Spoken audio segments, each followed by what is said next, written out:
Side effects of chia seeds. Chia seeds are high in fiber and protein compared to other seeds, as you can see here. But what happens when you consume too much chia seed, and how much is too much? You might have heard that moderation is key, but what is moderation?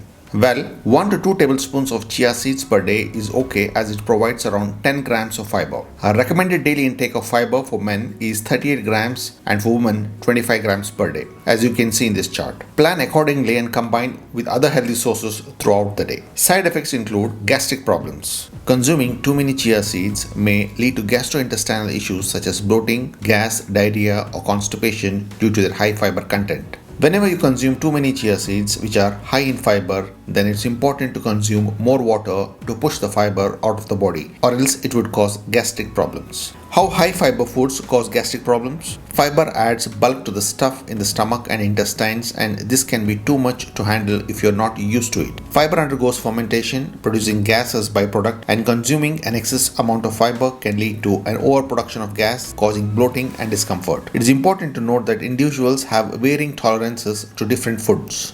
It also changes how fast the food moves through your system, either causing diarrhea or constipation. Preventing esophageal blockages. It's important not to consume chia seeds in their raw form directly. Chia seeds are minuscule but have the capacity to absorb an extensive amount of water, about 10 to 12 times their weight. Hence, it is much more prudent to first allow the chia seeds to absorb water or any other liquid such as milk or juice in a glass or bowl for at least 30 minutes until they attain a jelly-like consistency before consuming them. Many individuals prefer to let them soak for 1 to 2 hours, and some even leave them overnight, which is also safe. By adopting this approach, you can prevent the chia seeds from swelling up in your esophagus, and you can relish them without any concerns. Allergy. Chia seeds might cause allergy in some. Symptoms of an allergic reaction may include skin rashes, hives, watery eyes, difficulty breathing, or swelling of the tongue and throat. Avoid in bleeding disorders. People with bleeding disorders should avoid chia seeds and those taking blood thinning medications. Talk to your doctor before making any changes in your diet. For more details, visit our website erastoworldhealth.com. Thank you for watching and see you in the next video. Bye bye.